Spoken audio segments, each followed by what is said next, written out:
অৰুণোদয় নোপোৱাসকলৰ বাবে আহিছে ডাঙৰ খবৰ। 17 ছেপ্টেম্বৰৰ পৰা আৰম্ভ হ'ব অৰুণোদয় 3.0।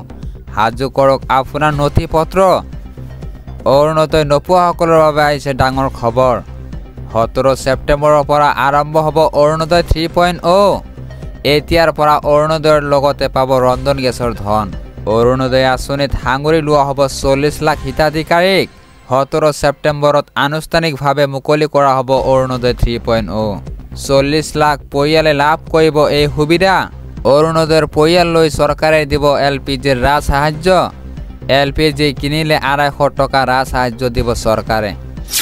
আজিৰ পৰৱৰ্তী গুৰুত্বপূৰ্ণ খবৰ, আঁতৰাই দিয়া হ'ল বহু বছৰ পুৰণি ঈদগাহ।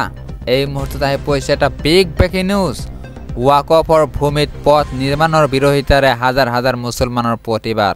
ৱাকফ কবৰস্থানত পথ নিৰ্মাণৰ বিৰোধিতা হাজাৰ হাজাৰ মুছলমানৰ। ৱাকফৰ ভূমিত এনে কাৰ্য মানি লোৱা নহ'ব। কবৰস্থানত বহি কঠোৰ প্ৰতিবাদ সাব্যস্ত কৰিছে মুছলমানসকলে। ৰাজস্থানৰ জলৰ জিলাৰ বাগৰা ৰোডত অৱস্থিত ঈদগাহ কবৰস্থানত নিৰ্মাণ। ইয়াৰ বিৰুদ্ধে ওলাই আহিছে স্থানীয় হাজাৰ হাজাৰ অভিযান। ধৰ্মীয় অনুভৱত আঘাত হানি এনে কাৰ্য কৰাৰ অভিযোগ মুছলমানসকলৰ। ৰাজস্থানৰ জলৰ জিলাত অৱস্থিত বহু বছৰ পুৰণি এটা ঈদগাহ আৰু লগতে সমাধি ভাঙি পেলোৱা হৈছে। ঈদগাহ সমাধিৰ মাজেৰে পথ নিৰ্মাণৰ কাম আৰম্ভ হৈছে। স্থানীয় মুছলিমসকলে তীব্ৰ বিৰোধিতা কৰিছে এই কাৰ্যত। তীব্ৰ প্ৰতিবাদ কৰি জিলা প্ৰশাসনৰ হাতত প্ৰতিবেদন দাখিল কৰে প্ৰতিবাদকাৰীসকলে। কামৰ ওপৰত তৎক্ষণাত ৰোধ কৰিবলৈ দাবী জনাইছে। 20 ফেব্ৰুৱাৰী 2024ত কোনো ধৰণৰ নিৰ্মাণ বা উচ্ছেদৰ ওপৰত নিষেধাজ্ঞা আৰোপ কৰিছিল আদালতে। তাৰ পিছতো এনেদৰে ৱাকফ কবৰস্থানত পথ নিৰ্মাণক লৈ প্ৰতিক্ৰিয়া ৰাইজৰ। আজিৰ পৰৱৰ্তী গুৰুত্বপূৰ্ণ খবৰ, দৰমহাৰে নজৰে ঘোষ লৈ হাতে লোটে গ্ৰেপ্তাৰ হ'ল লাটমণ্ডল হীৰেন নাথ। ঘোষ লৈ হাতে লোটে গ্ৰেপ্তাৰ হ'ল লাটমণ্ডল হীৰেন নাথ। মাটিৰ নামজাৰিৰ নামত বিচাৰিছিল 50,000 টকাৰ ঘোষ। ঘোষ লওঁতেই অসম আৰক্ষীয়ে দুৰ্নীতি নিবাৰক শাখাই গ্ৰেপ্তাৰ কৰে হীৰেন নাথক। মৰাণ ৰাজহ চক্ৰ বিষয়া কাৰ্যালয়ৰ লাটমণ্ডল হীৰেন নাথ। লাটমণ্ডল হীৰেন নাথৰ ঘৰ ধুবুৰীত। স্বপ্নালী চেতিয়া নামৰ এগৰাকী মহিলাৰ পৰা লৈছিল ঘোষ।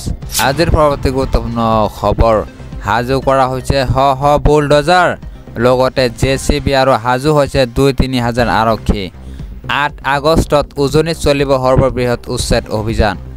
সাজু হৈছে শ বুলডজাৰ, লগতে JCB আৰু সাজু হৈছে 2-3 হাজাৰ আৰক্ষী। 8 আগষ্টত উজনিত চলিব সৰ্ববৃহৎ উচ্ছেদ। 11,000 বিঘা ভূমিত উচ্ছেদ সম্পন্ন হোৱাৰ পিছতে আন এক অভিযানৰ বাবে সাজু হৈছে প্ৰশাসন। উৰিয়াম ঘাটৰ পিছত এইবাৰ নেগেৰী বিলত চলিব বুলডজাৰ। সাজু হৈছে শ বুলডজাৰ, লগতে JCB আৰু সাজু হৈছে 2-3 হাজাৰ আৰক্ষী। বেদখলকাৰীলৈ অন্তিম সময়সীমা বান্ধি দিলে প্ৰশাসনে। 205টাকৈ অবৈধ বেদখলকাৰীৰ পৰিয়ালত চলিব উচ্ছেদ অভিযান।